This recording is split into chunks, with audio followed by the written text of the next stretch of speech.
Welcome, everyone. This is Recovery Dharma. My name is Julia. I'm one of the facilitators in the Spokane Sangha.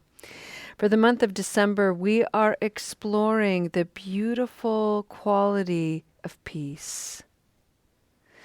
And peace is not only a quality that we can cultivate, it's an expression, it's a way of being, it is an action. It is something that we can embody internally, and it is something that we can share externally. So, peace is a vast concept, which is why we're devoting the month to it and contemplating it. Today, I'm feeling in my own body. I had a procedure done today, and so my body's pretty tense and recovering from that procedure. It was an easygoing procedure, but it felt like about 3 bee stings just above my lip. So not the most fun thing, and a lot of tension in response to it. So I would like to spend this evening in practice cultivating a quality of peace in my body. And by extension, I'd like to share that practice with you with an invitation for peace in your body. And I'd also like to share with you some synonyms of peace. That's something that we've been playing with this month as well. So if you'll indulge me a moment, I'm going to find my sheet of synonyms. Because sometimes my mind can get very narrow and rigid and stuck on one word, peace, and it means a certain thing. And yet peace is a quality that encompasses many other qualities, many other virtues. And sometimes the best way to understand peace is from an indirect approach, which is to understand what isn't peaceful. And sometimes by focusing on the antonym of peace, we can kind of get to peace in the back door, a little indirectly. Something to think about, something to play with in your mind. So today is December 10th, and I'm going to read 10 synonyms for the word peace. Tranquility, calm, quiet, harmony, order, concord, C-O-N-C-O-R-D, concord, amity, goodwill, stillness, private.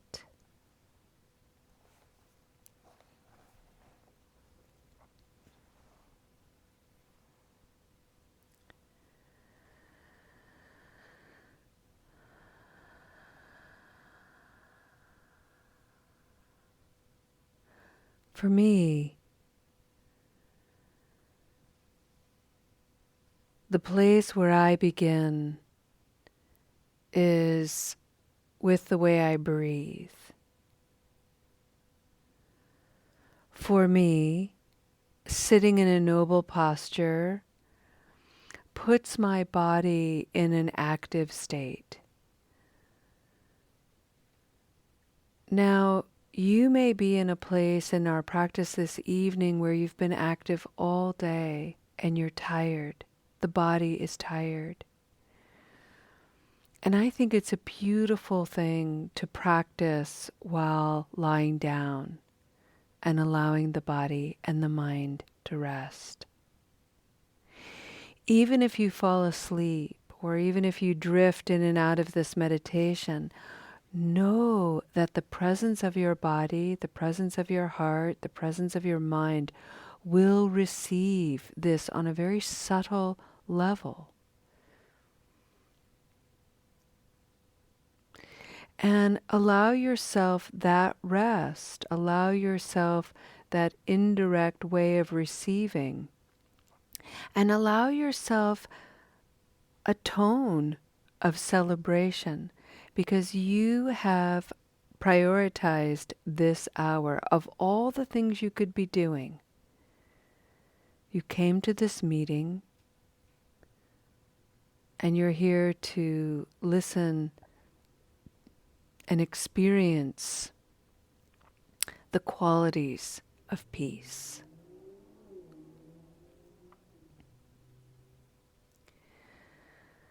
For whatever reason, my karma in this life carries the weight of the world on my shoulders and on the back of my neck. And so I have to make regular concerted efforts to roll my shoulders, move my shoulders, and shift the weight of the world off the tops of my shoulders, the rounds of my ball and socket there, and move my neck. And I breathe to those areas in my body. I imagine as I'm inhaling and as I'm exhaling, oxygenated blood going to my shoulders and the back of my neck to bring my body release, ease, calm, peace, but also strength. Because for many years I harbored this somewhat negative narrative that there's something wrong with me, that I try to carry the weight of the world on my shoulders. And I was fighting with myself all the time. I really need to become a spiritual warrior such that I don't carry the weight of the world on my shoulders. Until one day I realized, but that's who I am. That's my karma this go round. And to keep fighting with myself is, first of all, futile, but second of all, a way of perpetuating an inner landscape that is in conflict.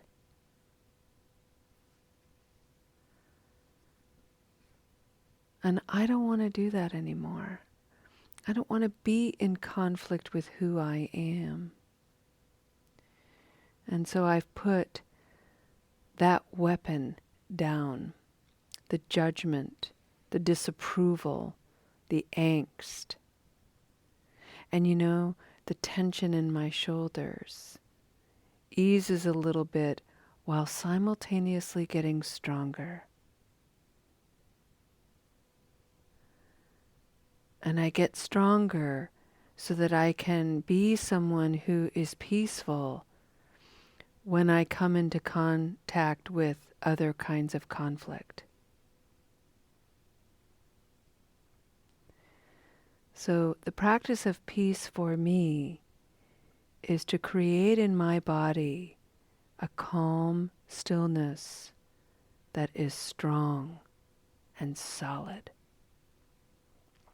So I sit in a noble posture, cross-legged on a cushion, and I breathe. And I bring my attention so that the breath, as I'm inhaling through my nostrils, enters my body at the level of my belly, the diaphragm. And there I can feel my lungs filling up, and I try to play in my mind, imagine something filling up from the bottom up.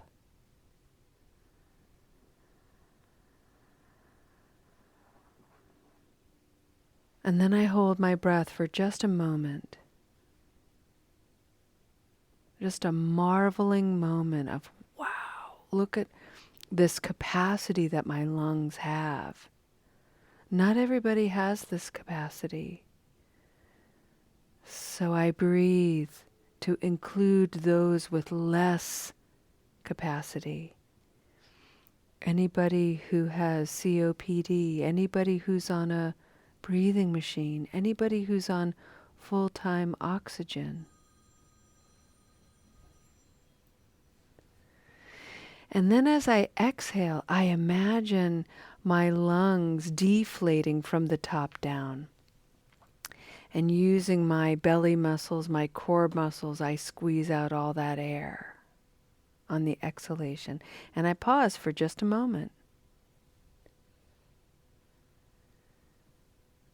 And then on the next inhalation, I allow that tightness in my belly to release and relax and fill up once again.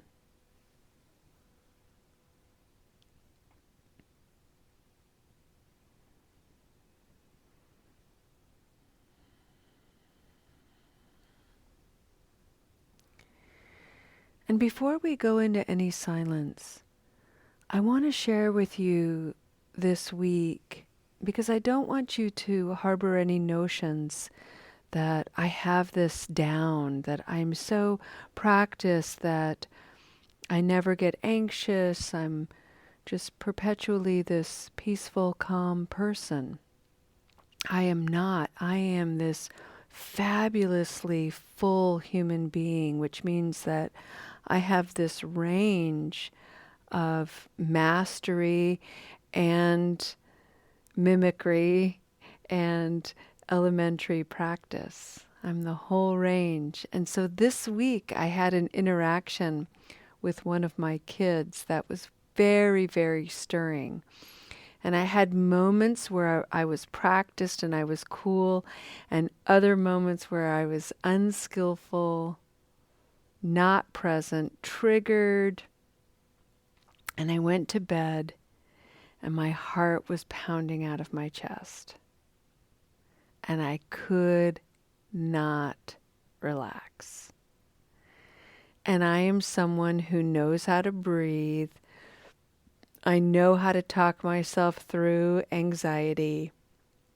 I have some very, very fine tools. And so I decided to breathe in a way to do a couple of things. One is to activate the parasympathetic nervous system so I could calm myself down. And then I wanted to concentrate my mind because my mind was racing. And so all I did was count. Inhalation, exhalation is 1.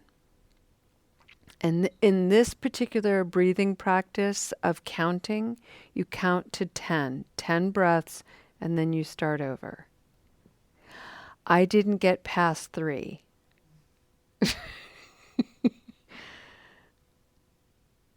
And because I put down that weapon of war in my inner landscape, I didn't judge myself for it.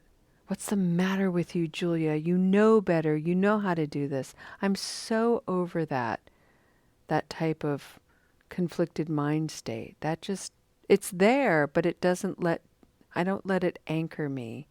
Instead, I employ an instrument of peace. Wow, Julia, would you look at this? You cannot get past 3 breaths. Huh, wow. That's where I am today. That's my practice. And you know what? I'm going to invite that to be perfect. 3 breaths, not 10, 3.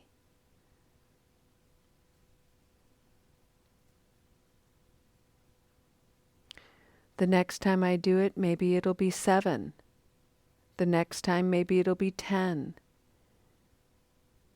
The point is, I'm showing up to myself exactly as I am. And I'm showing up with a spirit of celebration, a spirit of, look at this. This is what we're working with. This is the practice. and we keep going.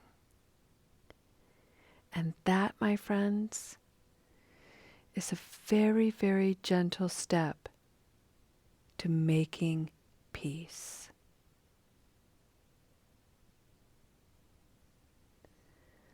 Allow the belly to relax. Allow your shoulders to relax. Allow any tension around the heart space, front and back, to soften and open.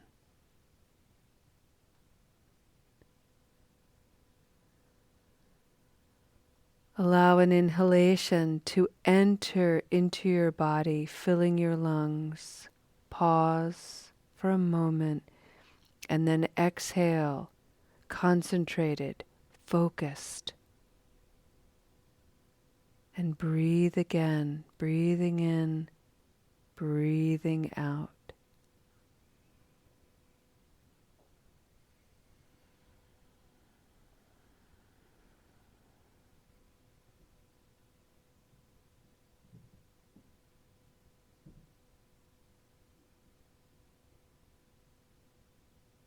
Don't worry about your mind and what it's thinking. If you notice your mind in distraction, first of all, congratulate yourself for noticing. That's an amazing thing to be able to do.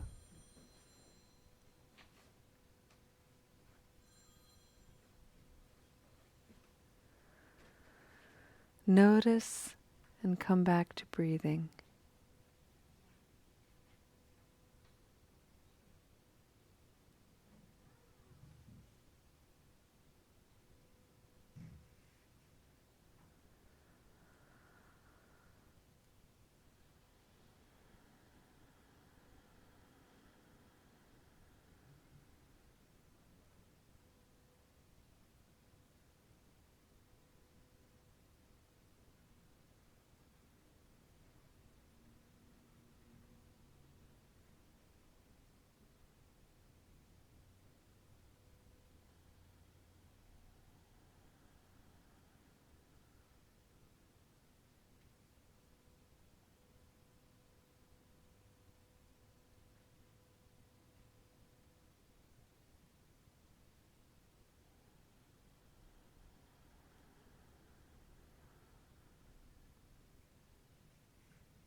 Friends, as we take a step toward the conclusion of this practice,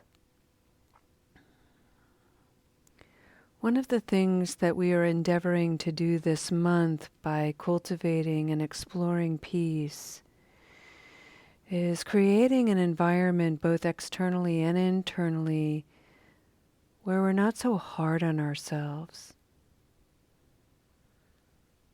There's something about the collective conscious that just goes after all of our qualities with heavy equipment and sharp tools. And sometimes the finer things that we're trying to excavate require the softest touch, the most gentle approach.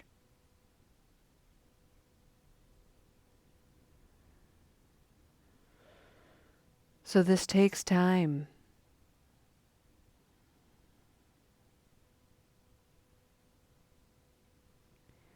And the beauty of that is when we become impatient, our impatience becomes a teacher, something that we learn to sit with, some aspect of our own personality that we can be with and offer peace to.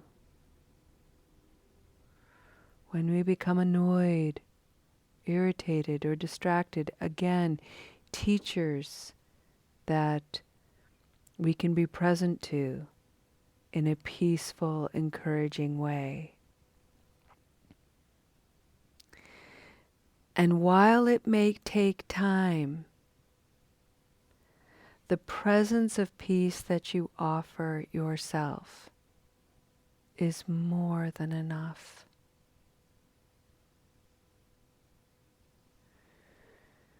I dare say it's truly what transforms and heals.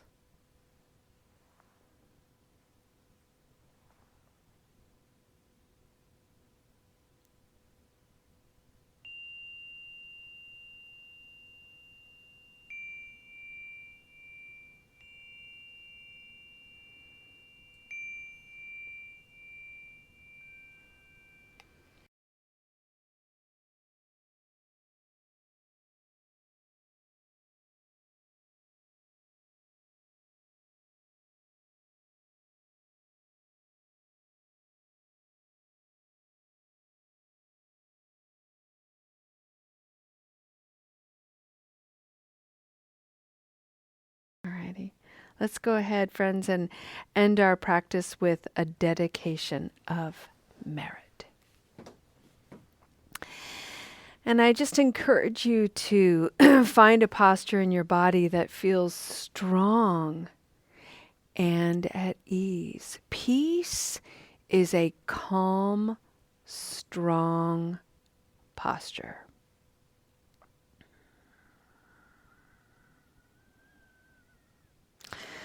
One of the images that comes to my mind when I think of the word peace is a scene from the animated movie Mulan. And the villain Shan Yu is growling at the emperor, who is very peaceful, very calm. He's been kidnapped, and you'd hardly know it. He looks like he's going for a stroll. Meanwhile, the villain is just holding a sword to him. He's very, very angry. And the emperor's response to the villain is, when the villain says to him, "Bow, bow to me," the emperor says, "No matter how the wind howls, the mountain cannot bow to it."